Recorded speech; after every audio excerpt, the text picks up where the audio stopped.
ore, zeci de ore, studiind homiletica. Cursul nostru, după cum ați observat, se intitulează însă homiletică și catehetică. Asta înseamnă că dacă până acum am studiat homiletica 2 semestre, celor de-al 3-lea semestru îi va fi consacrat catehetici. Vom vedea și din paginile Noului Testament, dacă să clarificăm un pic termenii acum, faptul că lucrarea de propovăduire de care ne-am ocupat la homiletică, adică de predicare, este diferită chiar și în Noul Testament de lucrarea de catehizare, de didascalie, de învățătură. Domnul Iisus Hristos și Pavel, și nu mă îndoiesc că și ceilalți apostoli, au făcut diferența între, din moment ce este făcută pe paginile Noului Testament, între predicare, propovăduire sau proclamare și învățare. Catehizarea bisericii.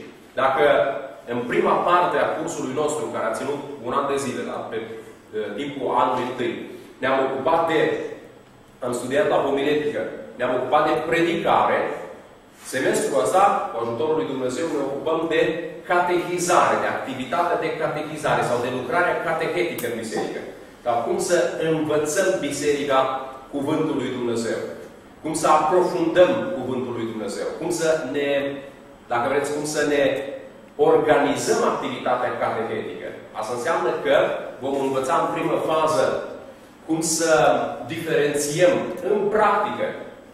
Astăzi vom învăța cum să diferențiem din punct de vedere biblic. Vom demonstra că ele sunt diferite. Dar după aceea vom învăța cum să diferențiem în practică predica de studiu biblic. Am învățat cum se face o predică. Vom vedea prin comparație cu predica cum se face un studiu biblic. Poate pe baza aceluiași text. Și după aceea cum să ne organizăm activitatea de catehizare a bisericii. Dacă există predicare pastorală, am văzut noi că am pledat anul trecut pentru eficiența sporită a predicării pastorale, adică a predicării cu scop. Nu predicarea la întâmplare. Predicarea organizată, cu scop să ai viziune în predicare. Și am vorbit despre predicarea serială. Vom vedea că cu atât mai mult, aș putea spune, în catehizarea bisericii sau în organizarea studiilor biblice. Când mă refer la cateheză, vorbesc despre ceea ce noi în mod popular numim studiu biblic. Dar o vom numi cateheză pentru că vom vedea cateheza este de mai multe feluri și vom vorbi despre cateheza pe care noi o numim chiar și în biserică cateheză sau cateheză, care este cateheza prebaptismală. Nu? Dar nu doar aceea este cateheză. Și studiul biblic trebuie numit tot cateheză pentru că este o activitate sau presupune activitate învățătorească, o activitate didactică în biserică. Este foarte adevărat că multe din bisericile noastre nu se face această diferență. Sau chiar dacă se spune, joi avem studiu biblic, de fapt studiul biblic este tot o predică. Din nefericire, în practică se observă puține diferențe între predicare și studiu biblic. Dar noi va trebui să facem bine diferența, să învățăm să facem bine diferența între predică și studiu biblic, pentru că ele au meniri diferite, scopuri diferite, dar complementare, așa cum vom vedea astăzi. Dar pentru a enunța puțin, pentru a ști ce ne așteaptă, pentru a da viziune cursului nostru, pentru a enunța obiectivele cursului nostru, să știți la ce să vă așteptați, asta vom încerca să realizăm pe parcursul acestui studiu. Să învățăm să facem un studiu biblic și să organizăm lucrarea catehetică în biserică. Să gândim studiile biblice cu scop. Da? Să organizăm, dacă vreți, un studiu biblic nu doar dintr-un text dat, un studiu biblic individual, ci, dacă vreți, un studiu biblic atât textual, cât și tematic, serial. Adică să gândim un studiu biblic pentru o lună, pentru 6 luni, pentru un an de zile. Să gândim activitatea catehetică în biserică cu viziune. Da? Nu luăm un text la întâmplare și spunem astăzi avem studiu biblic din textul cu tare. Și nu știm nici ce înainte de text, nici după text, nici nu ne încadrăm tematic. Vom vedea că studiul biblic sau cateheza poate fi textuală sau tematică. Chiar dacă este de lungă durată. Și atunci ne organizăm activitatea catehetică, lucrarea catehetică, studiul biblic, pe o carte biblică, pe o temă. Sunt diverse modalități de organizare a lucrării catehetice în biserică. Dar întotdeauna trebuie să fie văzută pe termen lung, cu obiective pe termen mai lung decât cele săptămânale, ca să umplem un program. Așadar, un prim punct al cursului nostru se referă la predicare și catehizare în Noul Testament. Începem de la Biblie, de la ceea ce spune Scriptura, ca să ne fie clar faptul că ceea ce facem noi, această diferență între studiu biblic și predică, nu este o invenție modernă. Nu este o măsură doar de organizare, nu este vorba de management eclesial, ci este vorba de o activitate care își are rădăcinile în Sfintele Scripturi. Așa cum vom vedea și Domnul Hristos și Apostolul Pavel, cum spuneam, nu mă îndoiesc că nici ceilalți apostoli, că și ceilalți apostoli au făcut această diferență între predicare, sau învățare, catehizare, studiu biblic și predicare de cealaltă parte. Sunt lucrări diferențiate în Noul Testament. Iată ce ni se spune în Luca 20:1 despre Domnul Hristos. Într-una din acele zile, când învăța, verbul didasco, când învăța Iisus norodul în templu și propovăduia Evanghelia, verbul evangelizo, au venit deodată la el preoții cei mai de seamă și cărturarii cu bătrânii. Ce observați aici? Este important, dragii mei, că acum avem și noțiuni de exegeză. Oarecum, chiar când ați început cursurile exegetice, și nu știu dacă nu cumva le veți începe chiar de anul acesta, vedeți? Scriitorul biblic. Noi am învățat deja chiar și la homiletică, am trebuit să fim atenți la formularea scriitorului biblic. Și scriitorul biblic face diferența între a învăța, când învăța Iisus norodul în templu și propovăduia Evanghelia. Sunt două activități diferite. Asta înseamnă că, pe de o parte, Domnul Hristos desfășura aceste două tipuri de activități, dar de ce nu? Din punct de vedere exegetic, constatăm că și în mintea scriitorului biblic, a lui Luca, exista o diferență între învățare și predicare. Înseamnă că și în bisericile, dacă vreți, pe care le frecventa Luca, probabil împreună cu Pavel, că a fost un însoțitor al lui Pavel, dar nu întotdeauna, ne-aducem aminte de la ei. N-am studiat împreună introducerea Noului Testament, deci s-ar putea să vă spun pentru prima dată acest lucru, că unii cercetători presupun, și eu cred că au dreptate, că Luca, deși noi îl cunoaștem doar ca scriitor sau ca pe un însoțitor al lui Pavel, s-ar părea că Luca a fost cel care a păstorit timp de 5 până la 7 ani biserica din Filipi.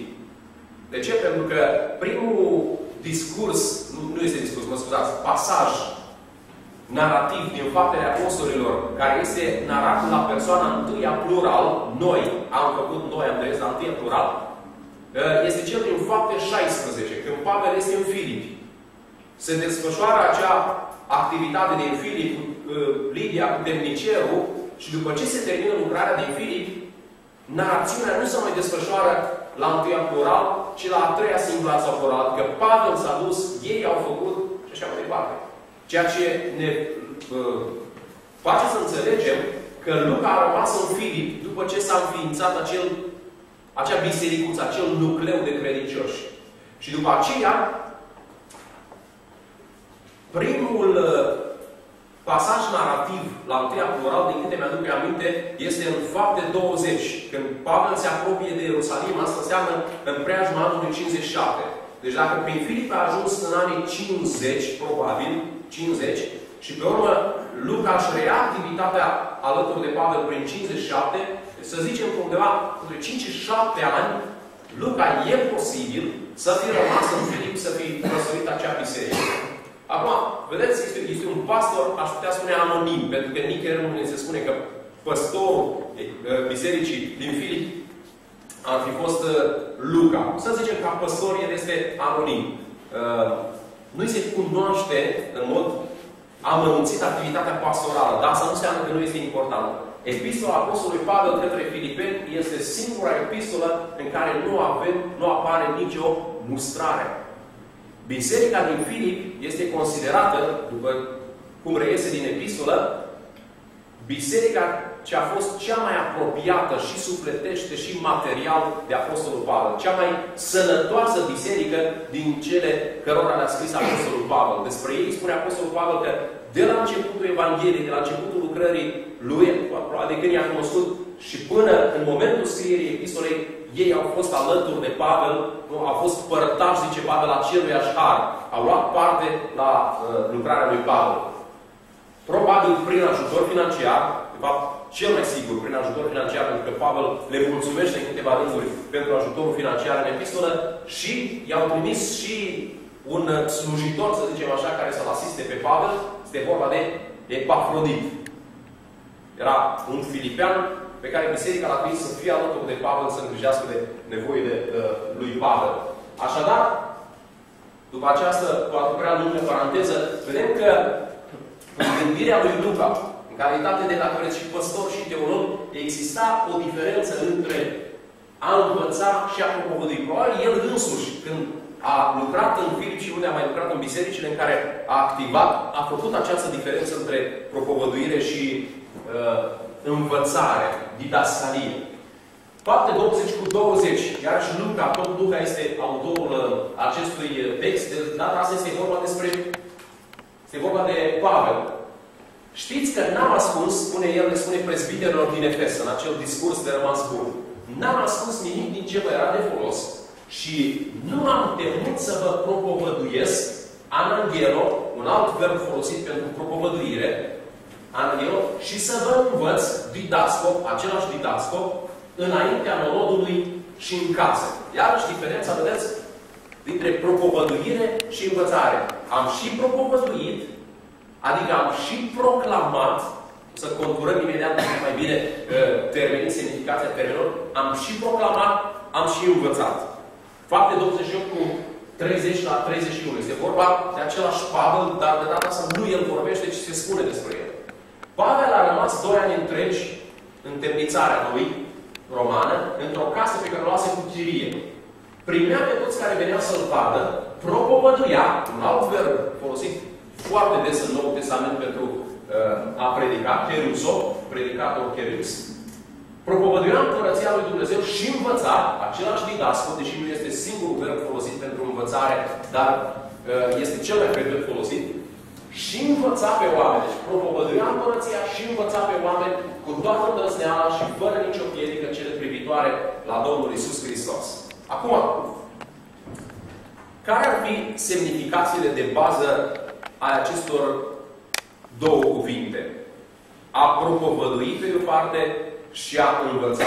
Din verbele folosite pentru predicare, keruso, anangelo, evangelizo, ne dăm seama, ne vom da seama poate și mai bine când vom lucra pentru seminarul de data viitoare, că atunci când Noul Testament vorbește despre predicare, propovăduire, se referă, arginii scriitorii biblici, la acea activitate de proclamare a împărăției lui Dumnezeu sau de anunțare a venirii împărăției lui Dumnezeu.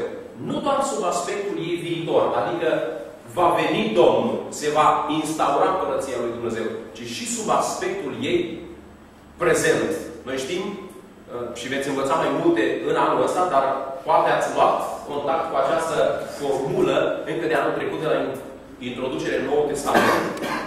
Acea formulă introdusă în secolul trecut de cercetarea biblică a Evangheliilor și mai ales a doctrinei despre Împărăția lui Dumnezeu, spre deja și nu încă.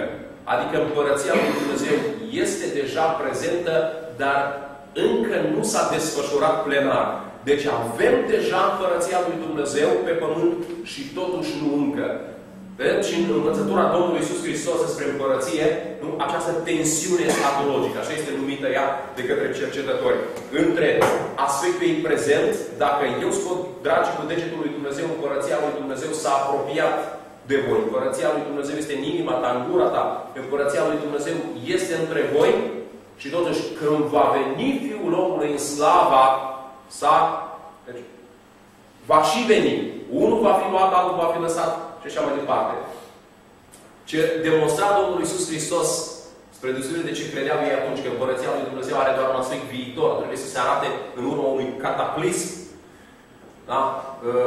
Declanșat de Dumnezeu, de prezența lui Dumnezeu. Domnul Hristos spunea, nu, Împărăția lui Dumnezeu a pătruns deja în veacul prezent prin întruparea, lucrarea, moartea și învierea Domnului Hristos și acum prin lucrarea Bisericii, dar are să se arate plenar în eschaton. Ei, propovăduirea, predicarea, proclamarea, anunțarea este, dacă vreți, vestirea acestei împărății, atât sub aspectul ei prezent, cât și viitor, sau, dacă vreți, proclamarea suveranității prezente a lui Iisus Hristos.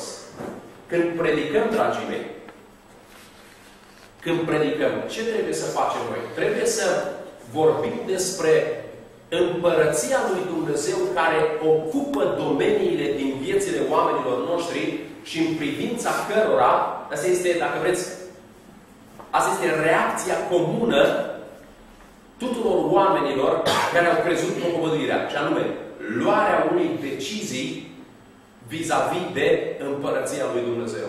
Când Împărăția lui Dumnezeu era predicată de Domnul Hristos și de apostoli, întotdeauna oamenii erau puși în fața unei decizii. Nu li se explica prea mult, ci erau chemați să iau o decizie. Pocăiți-vă, le-a zis Petru și așa mai departe. Domnul Hristos cum a propuit? Pocăiți-vă, căci Împărăția lui Dumnezeu este aproape. Ioan Botezătorul cum a propovăduit? Pocăiți-vă, căci Împărăția lui Dumnezeu este aproape. Și cei care se pocăiau erau botezați spre iertarea păcatelor. Primeau botezul lui Ioan Botezătorul. Deci, întotdeauna predicarea, dragii mei, a avut drept caracteristică această cerință, să zicem, pentru ascultători. S-a predicat cu așteptarea, și Domnul Hristos și Ioan Botezătorul și apostolii au predicat cu așteptarea ca oamenii să ia o decizie vis-a-vis de ceea ce li s-a predicat. De aceea și noi când predicăm, întotdeauna am zis noi că așteptăm ca oamenii noștri să ia o decizie. Vă aduceți aminte de definiția pe care noi am dat-o predicării? Un discurs biblic rostit sub puternicia Duhului Sfânt, care are de scop motivarea oamenilor spre a lua o decizie. Pe urmă, care să schimbe viețile spre asemănarea cu Hristos pentru gloria lui Dumnezeu. Întotdeauna de la predică se așteaptă luarea unei decizii. Trebuie să-i punem pe oameni. Predica trebuie în așa fel construită ca să-i pună pe oameni în fața luării unei decizii. Fie o decizie pozitivă, fie una negativă. Întotdeauna când s-a predicat în Noul Testament, fie de către Domnul Ioan Botezătorul sau apostoli, când predica a fost rostită, oamenii au fost nevoiți să iau o decizie. Ori pentru Împărăția lui Dumnezeu, ori împotriva ei. Așa. Iată de ce, ceea ce mai constatăm tot pe baza Noului Testament, este că fiecare din aceste lucrări are meniri proprii. Când mă refer la lucrări, mă refer la învățare și predicare. Are meniri proprii. Predicarea, am văzut, are menirea de a-i motiva pe oameni către decizia pocăinței. Și am dat câteva exemple. Cel mai cunoscut este cel din Fapte 2:37.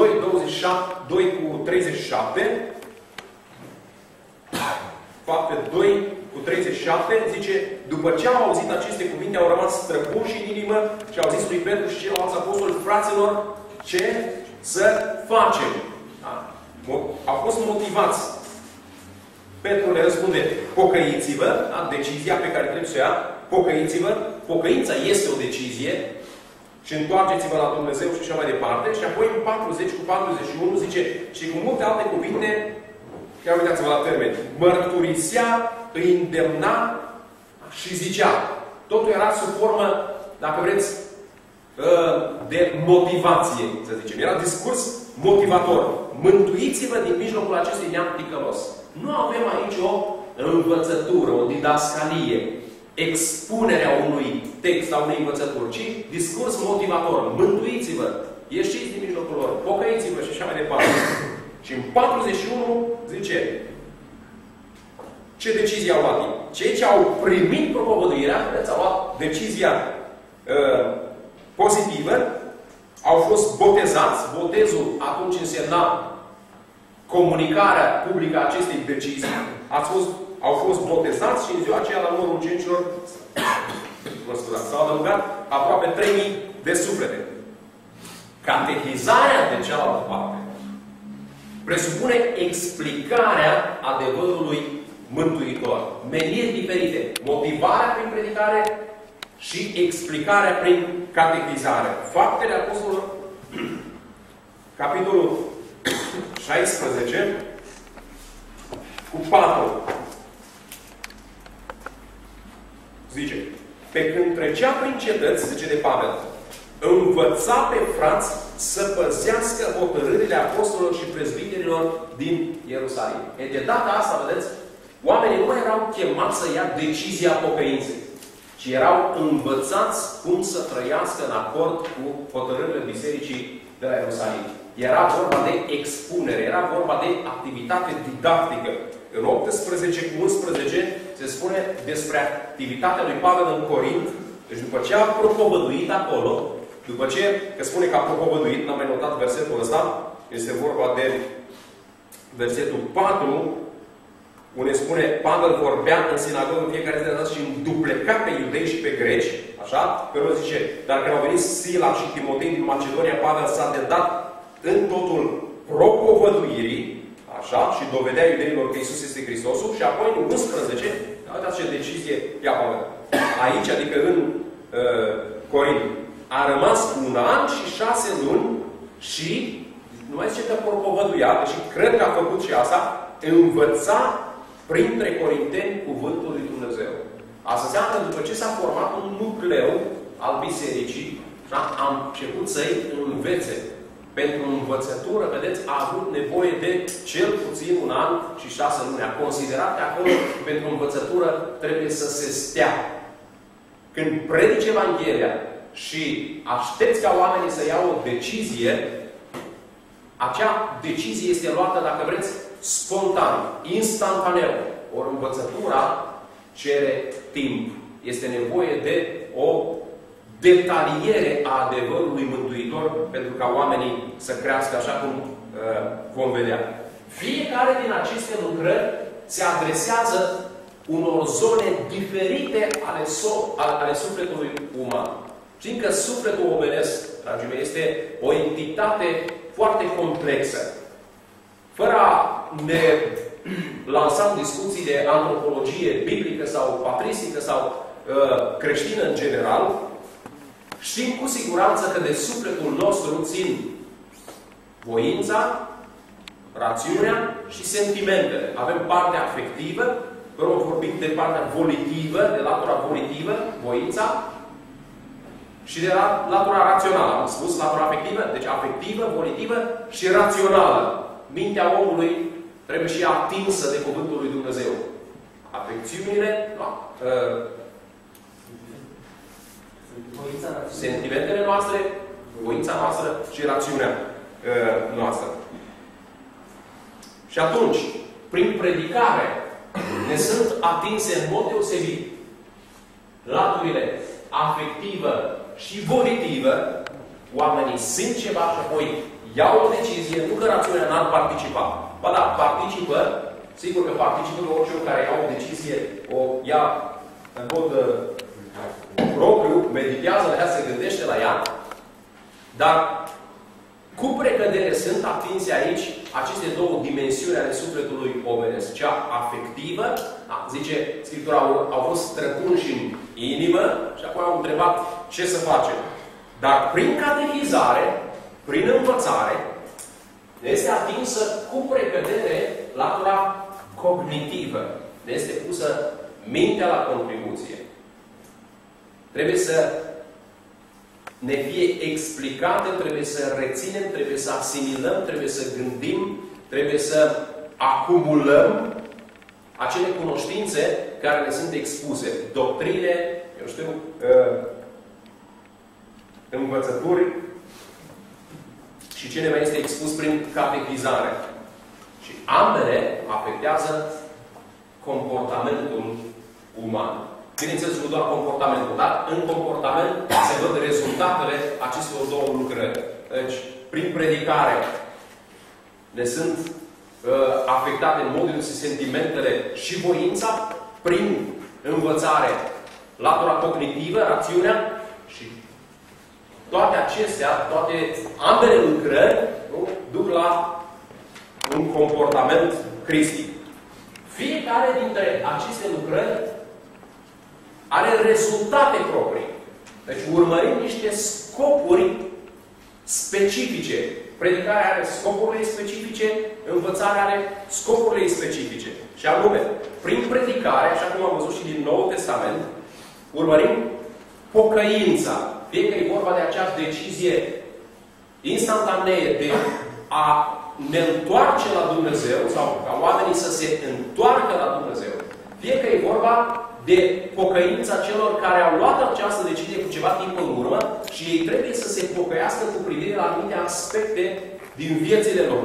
Predicarea, vă aduceți aminte, are rolul acesta de a proclama voia lui Dumnezeu cu privire la un aspect din viață, tot felul. E vorba de viața sentimentală, de bani, de alegerile făcute, de, eu știu, familie, studii, carieră și așa mai departe. Noi proclamăm voia lui Dumnezeu, împărăția lui Dumnezeu, cu privire la anumite domenii din viețile noastre prin predicare. Și ne așteptăm ca oamenii să ia anumite decizii cu privire la ceea ce noi le predicăm. Așadar, prin predicare, întotdeauna urmărim pocăința oamenilor. Fie că e vorba de acea pocăință inițială, cum o mai numim noi, mântuirea pozițională. Știți că mântuirea, în general, o tratăm sub două aspecte. Aspectul pozițional, când omul se întoarce la Dumnezeu, de la calea lui păcătoasă, și aspectul progresiv, când omul crește în mântuirea lui. Deci, când predicăm, rezultatul este pocăința. Că e vorba de pocăința inițială, pozițională, sau e vorba de pocăința aceea progresivă, când omul trebuie să ia în mod continuu decizii cu privire la viața lui. Să se întoarcă, să-și întoarcă toate laturile vieții cu fața către Dumnezeu. Asta facem prin predicare. Prin catechizare urmărim mai degrabă progresul.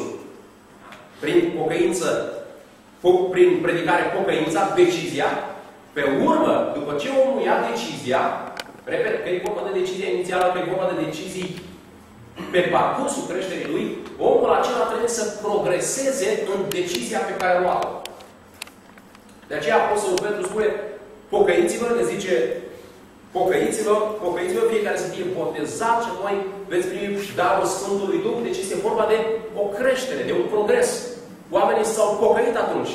Dar ce observăm la biserica primară este că după ce s-au pocăit, adică s-au întors la Dumnezeu, biserica, apostolii nu i-au lăsat în stare respectivă. Nu au tras linie și au zis să vedem câți mai avem acum, câți membri avem. Ci spune în felul următor. După ce spune că cu multe alte cuvinte mărturisea internat, spune că au fost botezați, au adăugat 3.000 de suflete și acum, versetul 42. Ei stăruiau, a stăruit, dragii mei.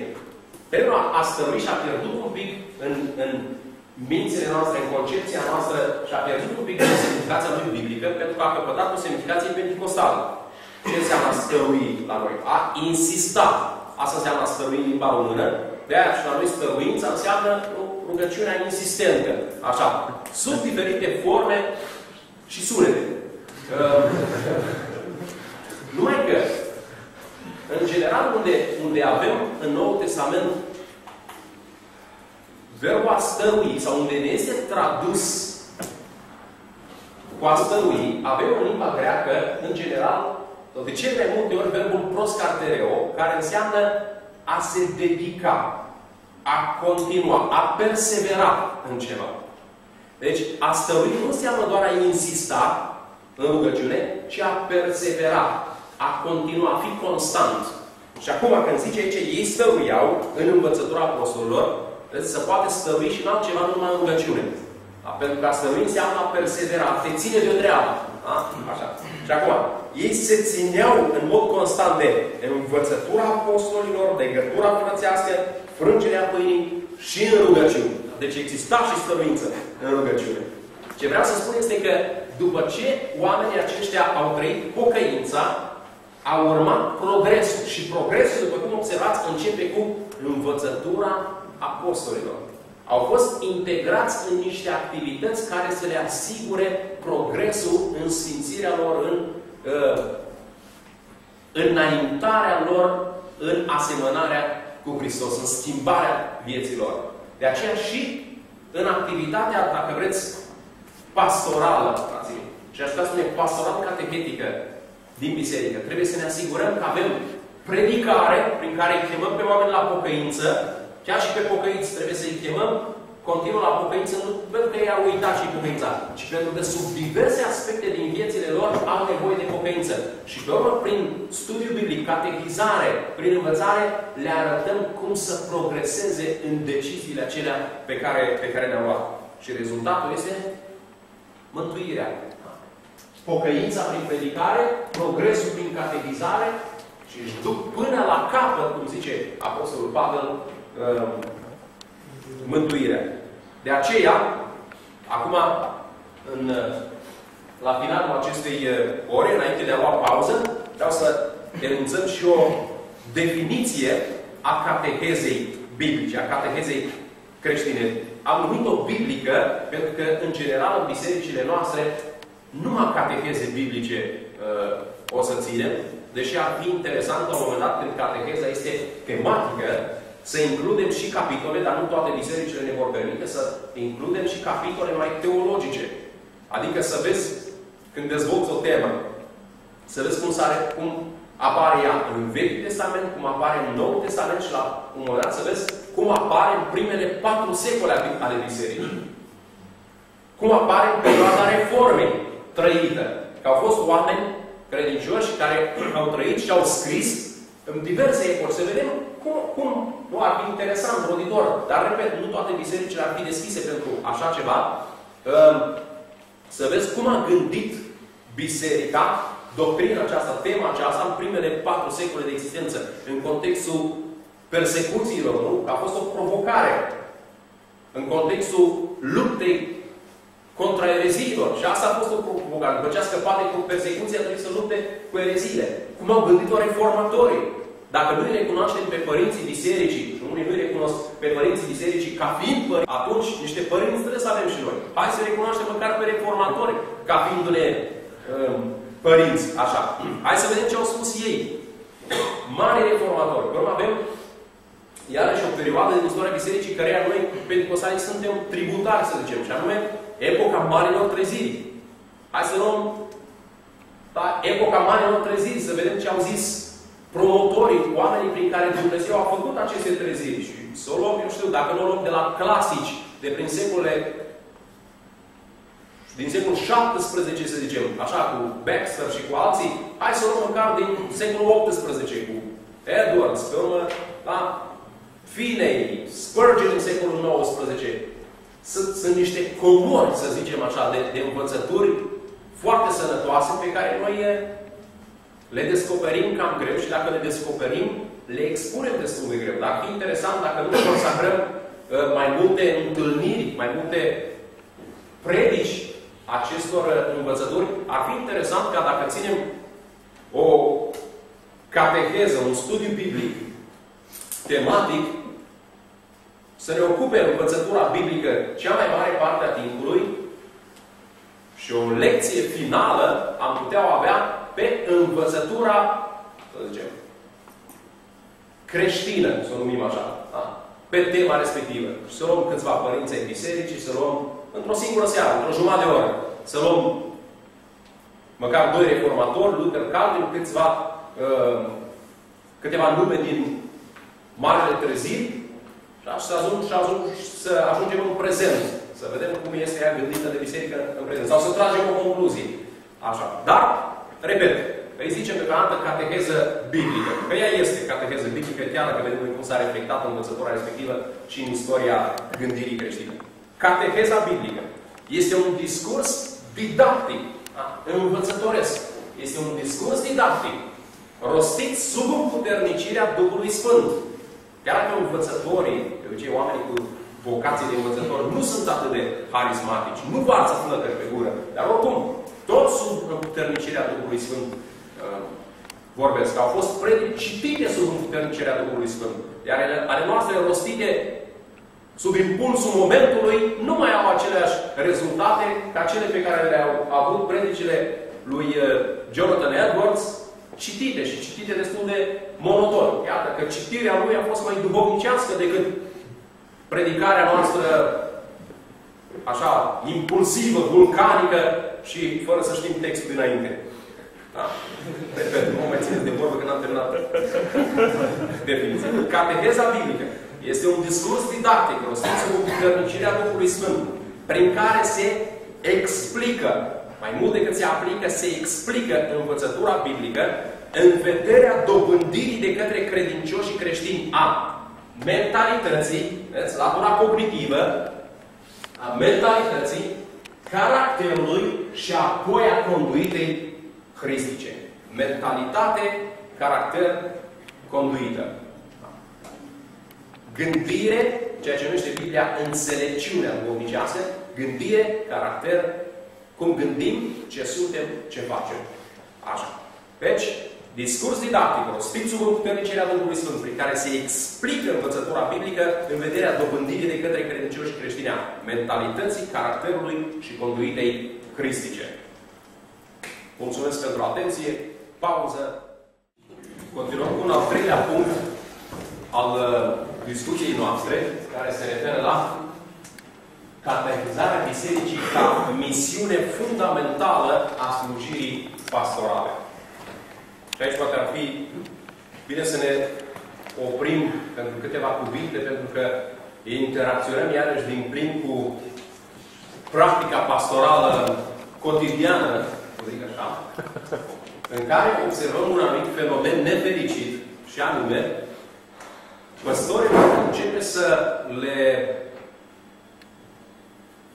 devină preferabile multe alte roluri foarte diferite de acela de catehet sau de, eu știu, un învățător al bisericii. Se simt mult mai bine în pielea dirigintelui de șantier. Se simt mult mai bine în pielea fundraiserului, celui care strânge bani. Se simt mult mai bine în pielea evanghelistului. Este însă, dragii mei, că celelalte roluri devin o acoperire, spunem așa, pentru neglijarea rolului fundamental pe care ar trebui să și-l asume un pastor într-o biserică. Acela de învățător. Așa cum o vedea din Sfintele Scripturi. Misiunea, menirea fundamentală, și nu doar din Sfintele Scripturi, menirea fundamentală a unui pastor, a unui păstor sufletesc. Păstorul este metafora care îl desemnează pe pastor. Rolul este acela de, sau menirea este aceea de învățător. El trebuie să se asigure că învață biserica. Și vom vedea de unde reiese asta din Sfintele Scripturi. Toate celelalte roluri sunt complementare acestuia, sunt secundare și ar trebui folosit și dacă ar trebui asumate, dacă pastorul nu trebuie să-și asume toate rolurile.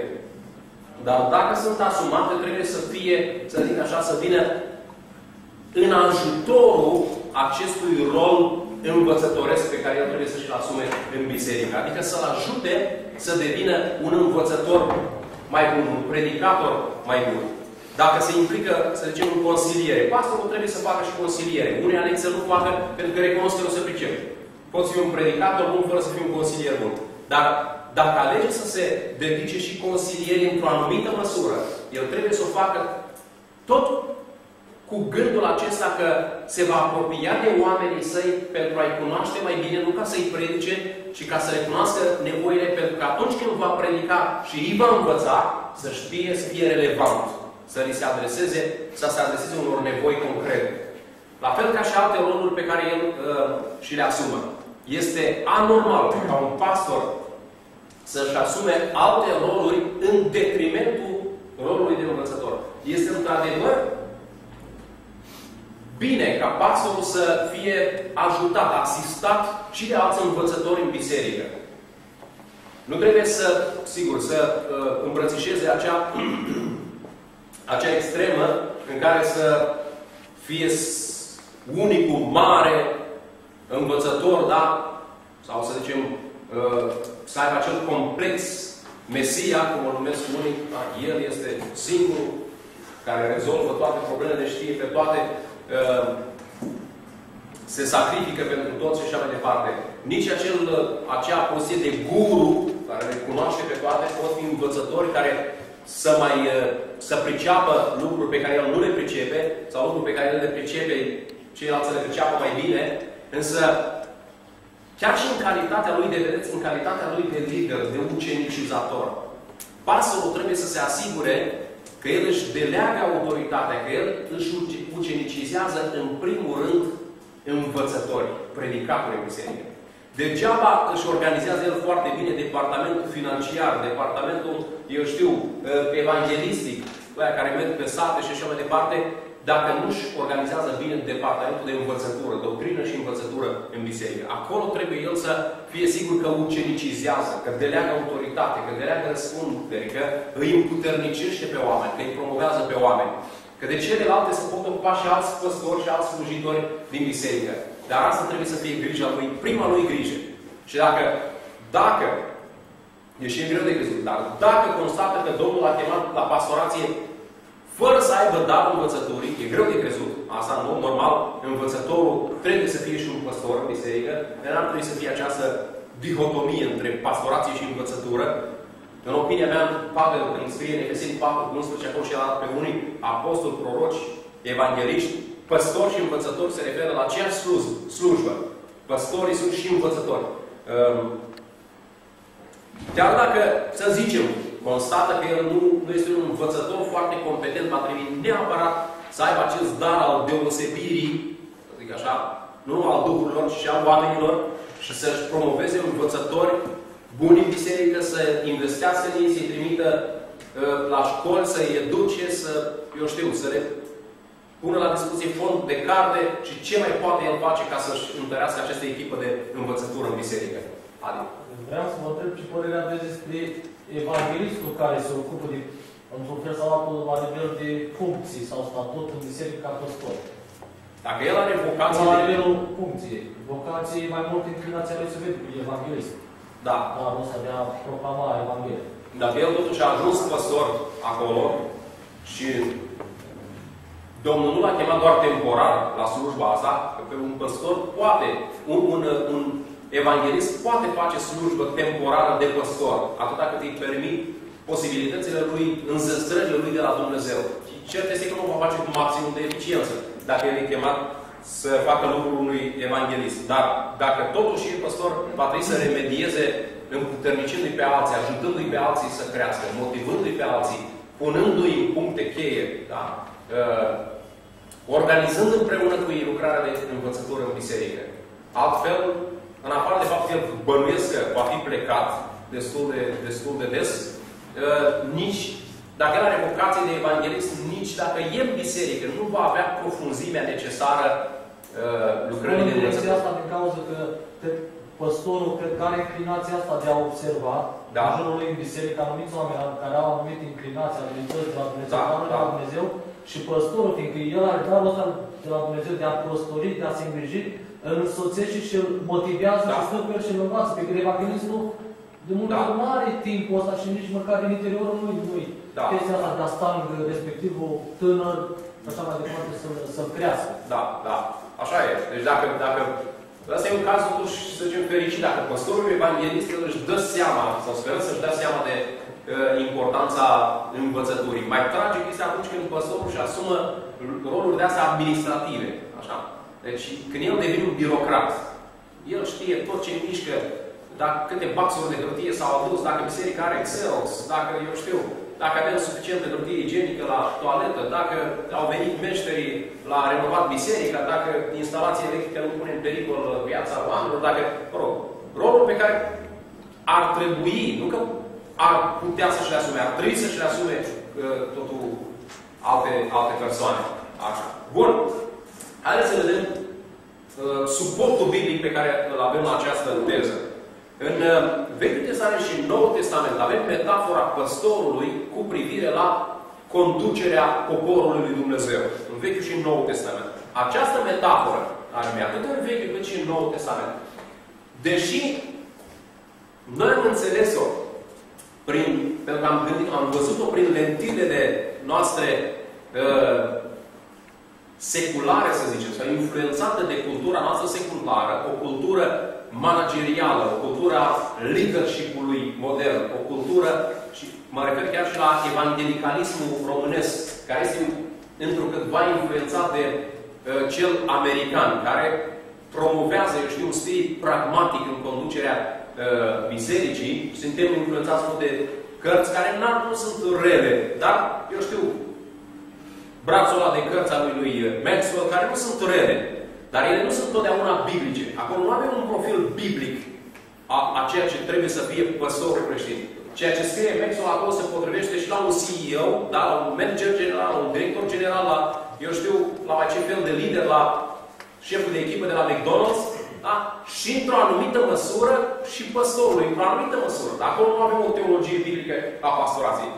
Însă, realitatea este că mulți păstori sunt chiar actiați după literatura maxwelliană sau, mă rog, literatură de genul ăsta, de tip motivational, să zic așa, și atunci își concep, își gândesc rolul pastoral puțin sau uneori chiar foarte diferit de ceea ce spune Biblia despre un păstor. Așa. Acolo unde avem metafora păstorului în Sfintele Scripturii, frații mei, două concepte caracterizează învățătura biblică cu privire la, pe care o transmite această metaforă cu privire la conducătorul creștin, la slujitorul creștin, dacă vreți, și anume, hrănirea și protejarea turmei. Acum, sunt unii care dezvoltă această metaforă, uneori este chiar alegorie, în Ioan 10, de pildă, și spune în felul următor, vedeți, fraților, păstorul merge înaintea turmei, deci el este un lider, nu știu ce, liderul, da? Maxwell, eu știu, ăsta, Dale Carnegie, Bill Hybels și așa mai departe. N-am nimic cu ei. Ei scriu foarte bine în domeniul lor. Dar nu sunt întotdeauna biblici. De-aia trebuie să pornim întotdeauna de la Biblie. Așa. Păstorul, în schimb, chiar în societatea aceea agrară, antică, el într-adevăr conducea turma. Dar conducerea turmei nu era o îndeletnicire a lui, ci conducerea turmei era un act necesar ducerii turmei la o hrană îmbelșugată, la o pășune. Cum zice Psalmul 23 pe care am și notat, el mă duce la pășuni verzi și la ape de odihnă. Cu alte cuvinte, el dacă mă conduce tot către hrană, către pășune. Deci scopul conducerii este nu acela de a guverna cât mai bine resursele, de a, eu știu, a-ți organiza foarte bine oamenii și așa mai departe. Deci și asta e important. Ci scopul conducerii, după metafora biblică a păstorului, este hrănirea turmei. Păstorul este acela care își conduce turma la o pășune grasă, la hrană îmbelșugată, la ape răcoritoare și așa mai departe. Și în al doilea rând, protejarea turmei. Păstorul este acolo ca să hrănească turma și să o păzească de animalele sălbatice, de fiarele sălbatice. Asta este foarte bine de Ezechiel 34, am notat doar versetele 1 și 2, pentru că acolo apare prima dată metafora. Așa? Dar dacă vom citi tot capitolul ăsta, nu o să o facem acum, ci luăm câteva versete mai semnificative, veți observa că astea două sunt rolurile fundamentale ale unui păstor. Asta așteaptă Dumnezeu de la un păstor. Uitați cum zice aici. Cuvântul Domnului a vorbit astfel. Fiul omului prorocește împotriva păstorilor sufletești ai lui Israel. Asta înseamnă aristocrația, casa regală, dar cei care ar fi trebuit să-l conducă pe Israel pe căile Domnului. Așa. Casa regală, casa preoțească, tot ce înseamnă aristocrație. Prorocește și spune păstorilor, așa vorbește Domnul. Vai de păstorii lui Israel care se pas pe ei înșiși. Nu trebuie păstorii să pască turma, a paște turma. Cei care veniți în mediul rural, sunteți mai avantajați la metafora asta rurale. Știți că a paște oile nu înseamnă a merge după ele și ele se meargă pe șosea după tine. Și ai fost cu oile la păstor. Ci a paște oile înseamnă să le duci la câmp. Satisfacția ciobanului, a ciobanului profesionist și a ciobanului din mine, pentru că aminte că și eu am fost cu vite de la păscut, așa, era să văd că le-am dus unde trebuie și pască ăștia au oile când pască, au un ronțăit specific, așa, când le cunoști după ronțăit, că le place. Așa. Deci aia e satisfacția ciobanului. Aia trebuie să fie și satisfacția pastorului. Când își hrănește turma. Asta trebuie să fie cea mai mare împlinire a lui. Ei, asta înseamnă să paști oile, să le duci ca ele să pască, da?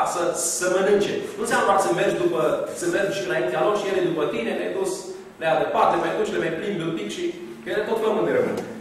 Și zice, după aceea, care ar fi trebuit să fie slujba lor? Zice, astfel, pentru că nu au fost bine păstorite, versetul 5. Ele s-au risipit pentru că n-aveau păstor. Au ajuns prada tuturor fiarelor câmpului și s-au risipit. Deci, un al doilea rol pe care îl are păstorul este acela de a proteja turma. Vă aduceți aminte și Domnul când vorbește în Ioan 10 despre sine însuși ca păstor, amintește și de cel care vine să junghe, să fure, da? Păstorul plătit când vede lupul, fuge. Deci, menirea păstorului este aceea de a proteja turma. Dar, și una și cealaltă, dragii mei, și hrănirea turmei și protejarea turmei au loc, se desfășoară, se împlinesc aceste două meniri prin una și aceeași activitate. Care este asta? Învățarea. Da? Învățarea, dacă vreți, și predicarea, dar în mod deosebit învățarea. Prin învățarea din Cuvântul lui Dumnezeu să văcim atât hrănirea turmei, cât și păzirea ei de erezii. Să zicem, fiarele sălbatice în zilele noastre astăzi sunt ereziile și ereticii, sau ereticii și ereziile. Nu avem cum să păzim mai bine Biserica lui Dumnezeu de erezie și eretici decât prin învățătură. Oricât am încercat noi să-i punem deoparte pe eretici, și asta și disciplina e bună, să-i punem deoparte pe eretici, să-i fugărim, să îi părâm la Consiliul Bisericii, să nu știu ce. Da, e bine să iei măsurile disciplinare necesare atunci când este nevoie. Dar vor fi multe învățături, frații mei, care vor ajunge la urechile, la mințile oamenilor noștri asupra cărora noi nu avem niciun control. Oamenii citesc cărți, oamenii stau de vorbă cu alți oameni, ori ne spun nouă, ori nu. S-ar putea unii nici să nu ne întrebe, nici să nu știm noi cu cine stau de vorbă, cu ce cărți au. Fenomenul nu este controlabil de noi. Nu putem noi să controlăm ce cărți să citească oamenii, cu cine să stea de vorbă, ce posturi de radio să asculte, ce broșuri le cad în mână. Nu e în controlul nostru. De aceea, singurul și cel mai bun lucru pe care îl putem noi face este să ne asigurăm că oamenii au învățătura sănătoasă. Și când oamenii au învățătura sănătoasă, vor fi ei înșiși în stare să respingă ereziile, învățăturile false și ideile nimicitoare care le vor amenința viețile spirituale. În Noul Testament avem acea discuție dintre Domnul Hristos și Petru în Ioan 20, 15 la 17, unde zice: Petru, mă iubești tu? Da, Doamne, te iubesc, Paște. Acolo sunt oi, oițe și mielușei. De fapt, în limba greacă nu apar oi, oițe și mielușei, apar numai doi termeni care înseamnă, ambii termeni înseamnă oi, deci la oi se referă tot timpul. Nu, este artificială acea împărțire. Vedeți, fraților, în biserică sunt oi, sunt oițe și mielușei. Și vreau să spunea, biserica Domnului este alcătuită din 3 categorii de necuvântătoare. Nu este nici exegetic de acolo. În schimb, și la a Paște, acolo, avem 2 termeni. Peste tot la noi este tradus cu a Paște. Paște oile, Paște oițele, Paște mielușei. Sunt 2 termeni. Ambii termeni înseamnă a Paște. Bosco înseamnă a hrăni turma. Poimaino înseamnă a păstori. Da? Și a treia oară iarăși este folosit Bosco, care înseamnă a hrăni turma. Au duce la pășune. Înțelegem de aici, am notat de fapt cele 2 verbe și ordinea în care ele apar, ca să ne dăm seama că se referă, de fapt, așa cum cei 2 termeni se referă la oi, și acești 2 termeni, aceste 2 verbe, se referă tot la hrănirea turmei. Se referă, deci, la hrănire. Apoi, în același discurs, am mai văzut aceste 2 versete, în același discurs al lui Pavel sau în fața prezbiterilor din Efes, el le spune în felul următor. luați seama doar la voi înșivă și la toată turma peste care v-a pus Duhul Sfânt episcop, supraveghetor. Vedeți? Protecția aici. Ca să păstoriți Biserica Domnului, poimaino, adică să o hrăniți, îmi scuzați, deci să o protejați, sunteți episcop și să o hrăniți, Biserica Domnului, pe care a câștigat-o cu însuși sângele Lui. 1 Petru 5 cu 1 la 2 se adresează pentru tot prezbiterilor și zice, sfătuiesc pe prezbiter, prezbiterii dintre voi, eu care sunt un prezbiter, ca ei martor al patrulor și așa mai departe, păstoriți turma lui Dumnezeu care este sub baza voastră. Hrăniți turma care este sub baza. Vedeți? Hrană și protecție. Ambele sunt împlinite, ambele obiective, dacă vreți, sunt împlinite prin activitatea de învățare. Ce găsim apoi în epistole pastorale? Catehizarea este îndeletnicirea de bază a slujitorului creștin. Deși am notat destul de multe versete, ele sunt totuși puține în comparație cu numărul de versete pe care le găsim în epistole pastorale referindu-se la învățare și învățătură. Eu l-am luat în general pe cele care se referă la activitatea de învățare. Nu m-am mai oprit la cele cu valoare substantivală, de învățătură și așa mai departe, de învățătură sănătoasă, Evanghelie, care în epistole pastorale are tot sensul de învățătură sănătoasă, dreptarul învățăturii sănătoase și așa mai departe. Iată în 1 Timotei 4, capitolul 4, 1 Timotei, capitolul 4. O să citim cât de multe din ele, pentru că sunt de importanță covârșitoare pentru înțelegerea slujbei noastre, slujbei la care ne-a chemat Dumnezeu. Versetul 6 zice, dacă vei pune în mintea fraților aceste lucruri. Avem aici un verb care se referă la a așeza în mintea fraților. E cu privire la învățătură. Dacă vei pune în mintea fraților aceste lucruri, vei fi un bun slujitor al lui Hristos. Cu alte cuvinte, dacă nu înveți, nu poți fi un bun slujitor al lui Hristos, oricât de bun lider ai fi tu, oricât de, eu știu, cât de maestoasă ți-ar fi catedrala, cât de ajutoare ai împărți și câți misionari ai trimite. Dacă nu înveți, nu ești un bun slujitor al lui Hristos. Versetul 11. Poruncește și învață aceste lucruri. Spune-le ce au de făcut și pe urmă explică-le cum să facă aceste lucruri. Versetul 13. Până voi veni eu, ia seama bine la citire, se referă la citirea în public acolo. Este folosit verbul anaginosko, care înseamnă citire în public. Așa?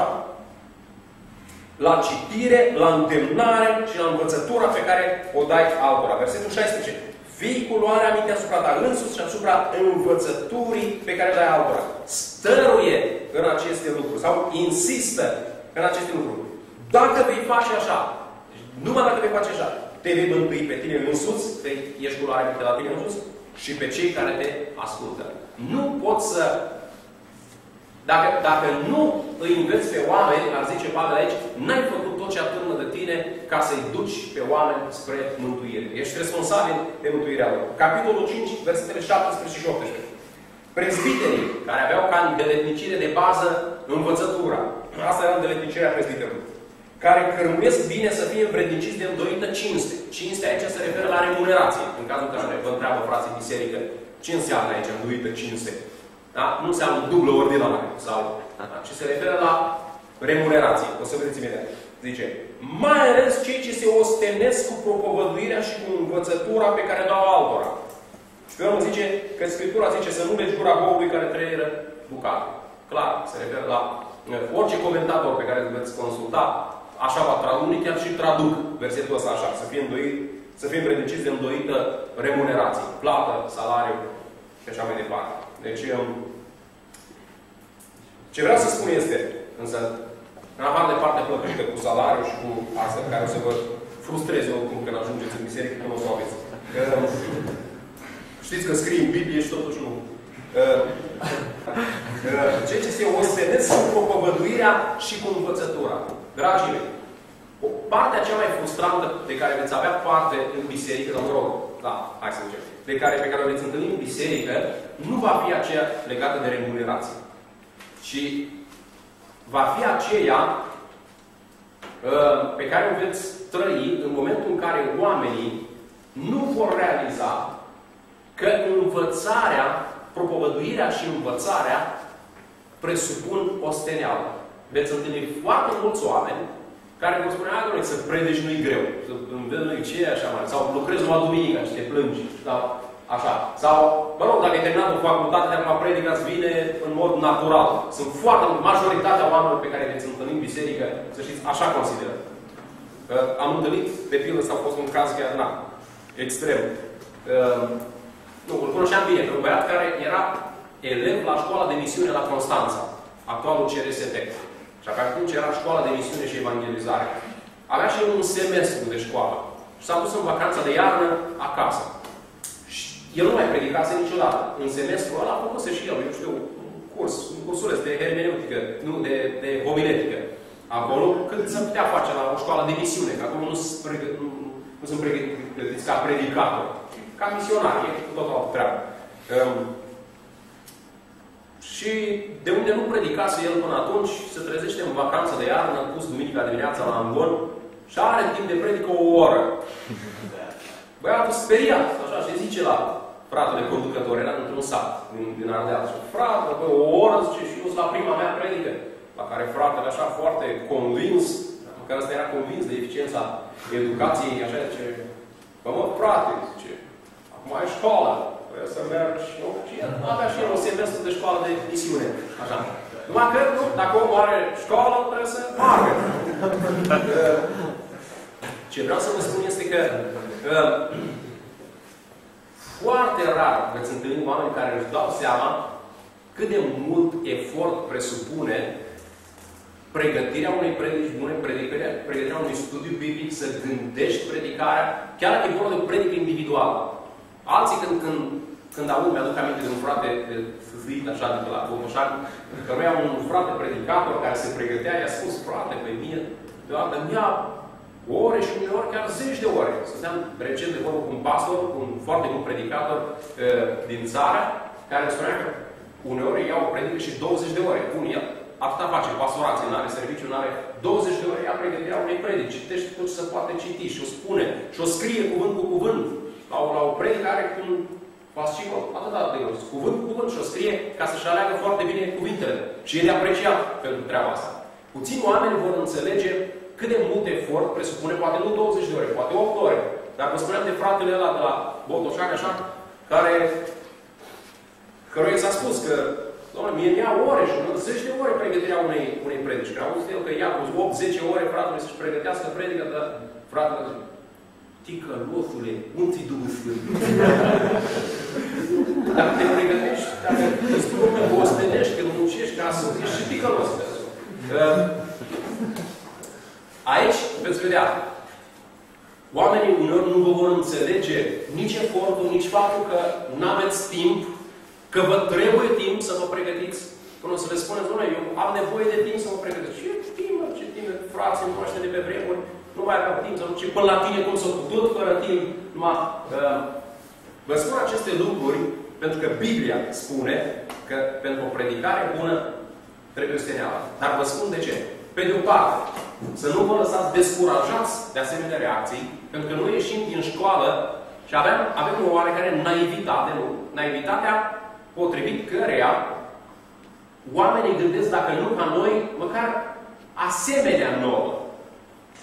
Au idei asemănătoare cu ale noastre, dar nu, oamenii gândesc foarte diferit. Nu, un om care se pregătește pentru predică știe cât efort presupune pregătirea unei predici. În rest, oamenii care nu se pregătesc, fie și păstori, și nu înțeleg. Și nu veți avea parte de înțelegere. Unii vă vor spune că sunteți leneși. Asta este o parte foarte dureroasă. Veți încerca să faceți ce spune Biblia să faceți. Adică să predicați bine, să învățați bine. Și oamenii vor considera leneși. De ce? Pentru că n-ați fost să dați cu bidineaua la biserică, n-ați fost la împărțit ajutoare, nu ați fost că n-ați fost echipat de electricieni să monteze cablurile prin biserică și așa mai departe. Și o să spun, ăsta e păstor, ăsta e slujitor, nu am fost aici când am dat noi cu ceară pe jos și am lustruit parchetul sau nu știu ce.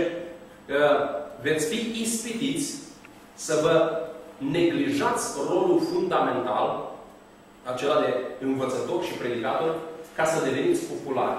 Nu cedați acestei spirit. Deși este dureros ca oamenii să te considere un păstor superficial, când tu știi că faci ce trebuie să facă un păstor, nu vă neglijați, nu abdicați de la rolul pe care Scriptura vi-l atribuie. Nu uitați, orice ar spune oamenii din biserică, voi nu sunteți acolo ca să-i mulțumiți pe oameni, ci să mulțumiți pe Dumnezeu. Și învățătura biblică este aceasta. Păstor de seamă nu este păstorul care împarte ajutoare, care dă cu bidineaua prin biserică, care mătură, care pune aer condiționat, care strânge bani, care... Păstorul de seamă este păstorul care se îndoiește, care se învrednicește de îndoită cinste, este păstorul care predică bine. Care învață pe oameni în mod responsabil. Indiferent ce ar spune oamenii. Voi asta trebuie să rămâneți. Niște învățători și niște predicatori. Că vă implicați pe aici, pe acolo, unde este nevoie de ajutorul vostru și în alte activități, asta e altă treabă. Dar treaba voastră principală, nu uitați, este predicarea și învățătura. Așa. Avem un 2 Timotei, apoi. 1:13. Dreptarul învățăturilor sănătoase pe care l-a auzit de la mine, ține-l cu credință și dragostea care este în Hristos Iisus. 2:2. Ce ai auzit de la mine în fața multor martori, este vorba de cuvânt de învățătură, încredințează la oameni de încredere care să fie în stare să învețe pe alții. 4 generații de învățători. Pavel i-a încredințat lui Timotei. Timotei trebuie să încredințeze altora care vor fi în stare să învețe pe alții. 4 generații. Asta este ucenicizarea. Pastorul trebuie să se asigure că ucenicizează în primul rând învățător. Da. Legat de ce a zis mai devreme cu implicarea, mă gândeam la viața satului din mai de mult, am citit niște cărți. Preotul se ocupa de învățătură, se ocupa de lucruri astea, vineau oameni din sat să-i taie lemne, vineau oameni din sat să-i are pământul, să îi lucreze pământul, totul făceau pentru el, pentru că el să aibă timp să se pregătească pentru asta. În ziua de astăzi, în bisericile noastre, nu se mai întâmplă așa. Și oare nu e pericolul ca dacă noi facem asta, ca și oameni, și e un lucru bun, să-mi pun timp deoparte ca să mă pregătesc, ca să dau cea mai bună învățătură. Nu o să mă privească oamenii ca și un om mândru sau ca și un om care nu mă cobor la nivelul lor, ci eu sunt cu învățătura și nu mă ating de alte lucruri. Și atunci nu e pericolul ca ei să nu mai primească învățătura mea. Asta nu înseamnă că nu te ocupi de oameni. Trebuie să te ocupi de oameni. Dacă oamenii îți spun problemele lor, dar așa mai departe. Asta nu înseamnă că le și rezolvi. Ei vin la tine cu problemele lor. Asta nu înseamnă că nu stai de vorbă cu ei. Nu să stai de vorbă, să nu te implici în ce a zis legat de construcția bisericii, legat de, știu eu... Nu, dacă e vorba de construcția bisericii... Da, dacă eu nu mă implic în lucrurile astea, oamenii o să se uite la mine ca și la un om și o să zică, bă, asta nu-i pasă de noi. Unii da, dar dacă nu te implici în construcția bisericii, nu înseamnă că nu-ți pasă de oameni. Deci trebuie să facem diferența între una și cealaltă. Dar cum împăcăm cu ceea ce înțeleg oamenii? Asta este, nu ne putem plia întotdeauna după înțelegerea oamenilor. Știți de ce, băieți? Pentru că Dumnezeu ne cheamă pe noi să schimbăm înțelegerea greșită a oamenilor, nu să ne conformăm înțelegerilor. Dacă noi ne conformăm înțelegerilor imature și greșite, întrebarea este cine va mai schimba biserica și o va mai aduce pe calea plăcută lui Dumnezeu. Dacă eu nu fac altceva decât să mă conformez întotdeauna părerilor, în primul rând o să reușești să te conformez întotdeauna, o să vezi, oamenii au așteptări nerealiste. Cunosc un păstor din mediul rural, care el locuia la oraș, dar avea o biserică în mediul rural, căruia un membru din biserică a sugerat că el nu are timp să ia vaca să o vândă la ea, mă rog. A venit și zice, frate păstor, eu nu prea am timp, că nu știu ce îmi fac gardul, așa, dam și eu o vacă de vândut la ea, mă rog, nu mă ajutați și pe mine. Ce vrei să fac? Să mă duc eu cu vaca să-ți o vând în târg, așa? Deci, oamenii au și așteptări nerealiste. Dar, pe lângă asta, oamenii au de foarte multe ori așteptări sau concepții nebiblice. Și una dintre ele este aceasta a păstorului ca asistent social.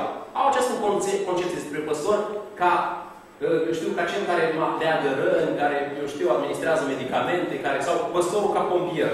Sare unde e nevoie. Și oriunde e nevoie, trebuie să sară. Dacă ai sunat la 112 păstorul și n-a sărit, înseamnă că îl plătești degeaba, sau, mă rog, dacă plătești. Sau l-ai ordinat degeaba. Ori dacă noi alimentăm aceste așteptări, nu facem altceva decât să alimentăm niște concepții nebiblice. Menirea noastră este ca atât prin exemplu, cât și prin învățătură să-i aducem pe oameni cât mai aproape de mentalitatea biblică, de înțelepciunea biblică, cum vreți să o numiți, să gândească biblic. Dacă eu nu șochez, să zic așa, concepțiile lor nebiblice, ci mă conformez lor, degeaba știu eu cum trebuie să fie. Că biserica este tot indusă în eroare. Deci, da, rolul meu este foarte ingrat. Eu vă spun și din proprie experiență. Nu doar ca unul care mă simt chemat în mod deosebit la învățătură în biserică, ci ca unul care am serviciu și nu pot face pastorație full-time. Și neavând timp să fac pastorație full-time, adică având timp limitat, sunt mai constrâns, să zic așa, să mă concentrez asupra esențialului. Asupra ceea ce m-a chemat pe mine Dumnezeu ca păstor să fac. Și anume, învățătura. Dar dacă am puțin timp pentru pastorație, mă asigur că de la cel puțin timp, cel mai mult timp, cea mai mare parte a acelui puțin timp o dedic învățăturii. Pregătirii predicilor și mai departe, gândirii studiilor și a predicilor seriale, pregătirii altor predicatori și tot ceea ce mai pot face ca păstor part-time, să zic așa. Și atunci rolul este foarte ingrat. De ce? Pentru că sunt oameni care îmi reproșează lucrul ăsta. Îmi reproșează că, da, eu știu, nu cunosc toate văduvele din biserică, nu-i cunosc pe toți bătrânii peste 70 de ani, eu știu, nu fac prea multe vizite pastorale sau... Da, sunt oameni care îmi reproșează. Sunt membri din comitet care mi-au reproșat că nu am fost propus pentru ordinare. Da, dacă nu ordinăm, să facă și aia, să facă și... E foarte ispititor atunci să zic, da, dacă mă ordinați, fraților, să vedeți. Dau tavanul jos, fac altul în 3 zile, da? Este de genul ăsta. Trebuie să știi la ce te-a chemat Dumnezeu și când ai timp limitat, ești și mai constrâns să-ți dai seama de lucrarea la care te-a chemat Dumnezeu. Ce anume te-a chemat Dumnezeu să faci? Da? Unde ești de neînlocuit și aia să faci. Și bun, dacă îți mai rămâne timp și pentru altele, fără să periclitezi lucrarea pe care ți-a încredințat-o Dumnezeu, atunci, sigur, trebuie, dar nu trebuie să le lași oamenilor impresia că nu-ți pasă de ei. Eu vreau să nu-ți pese de oameni, celălalt să nu-ți pese de clădire. E cu totul altceva. Sau, și faptul că îți însărcinezi niște oameni capabili să-ți împartă ajutoarele acolo, arată că îți pasă de oameni. Bun, oamenii să-ți reproșeze. Dom'le, nu-ți pasă de noi, că n-ai fost acolo. Nu am fost, dar că am fost acolo, tot eu i-am trimis. Tot eu am ținut legătura cu ei. Da, rolul este destul de ingrat și unor dureros. E foarte, foarte dureros. Dar atunci e ispita să aplici de la ce ți-a dat Dumnezeu să faci și să zici, bă, las eu mai mare cu predicile, că văd că oamenii oricum nu le prețuiesc și mă pun pe lucrare socială, așa, să devii asistent social. Asta înseamnă că ai abdicat de la ceea ce ți-a încredințat Dumnezeu să faci. Și atunci soluția la problema asta, că problema există, că oamenii se așteaptă ca și păstor, ca și pastor să faci tot. Să fii acolo, să fii... soluția care ne rămâne îi să dăm învățătura corectă legat de ceea ce... Da, legat de ceea ce trebuie. Eu de câte ori de câte ori am ocazia... Da, ori de câte ori am ocazia, că mi se ivește ocazia, textul, pur și simplu, nu încerc să forțez textul. Dacă în textul de predică îmi oferă ocazia, așa, atunci întotdeauna subliniez, fără nicio rușine, rolurile păstorului, delimitez foarte bine rolurile păstorului și fiecare ce are de făcut, ca oamenii să aibă așteptări corecte. Asta e. Deci uneori chiar ridicând suspiciuni sau, eu știu, a trebuit să predic despre rolul păstorului ca fiind cel care îi păstorește și pe proroci. Sau învățătura biblică dată de păstor este superioară ca autoritate profeției. Sau și mai departe. Și unii au zis, uite, Dom'le, și asigur acolo și întărește, face fortăreață acolo să fie. Nu mă interesează. Asta e. Cine are inima deschisă, oricum înțelege, reține ce trebuie de reținut. Bun. 2:15. Caută să te înfățișezi înaintea lui Dumnezeu ca un om încercat, ca un bătător care nu are ce să fie rușine și care împarte drept cuvântul adevărului. Așa. 3:16. Toată Scriptura este insuflată de Dumnezeu și de folos ca să învețe, să mustre, să îndrepte, să dea înțelepciune, neprihănire. Vedeți? Rol de învățătură, de îndreptare, pentru ca omul lui Dumnezeu să fie desăvârșit și cu totul destoinic pentru orice lucrare bună. 4:1 și 2. Aici, îndemnul lui Pavel are o forță de nedescris. S-ar putea ține o predică extraordinară, cu forță extraordinară despre lucrarea de predicare a păstorului. Te rog fierbinte înaintea lui Dumnezeu și înaintea lui Hristos Iisus, care are să judece vii și morți, uitați ce motivații puternice.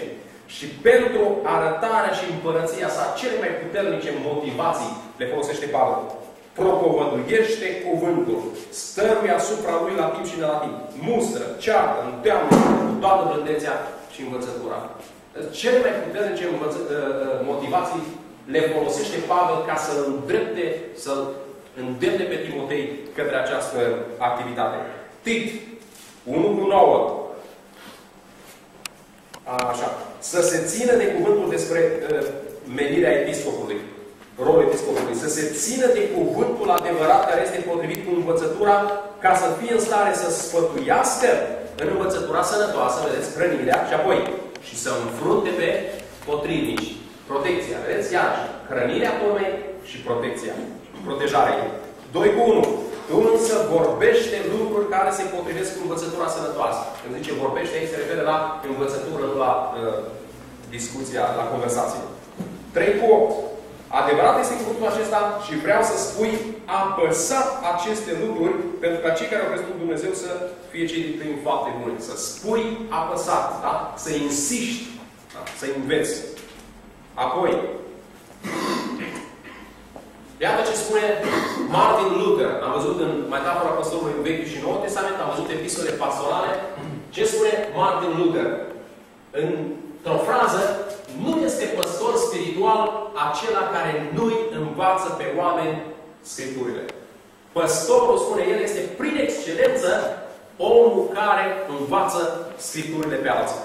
Zice el, căci un episcop care nu predică și nu are grijă de suflete, ce este altceva decât un idol? Idol referindu-se nu la faptul că e venerat, ci la o formă fără fond, la un chip care nu are nicio realitate în spatele lui. Care are doar numele și înfățișarea unui episcop.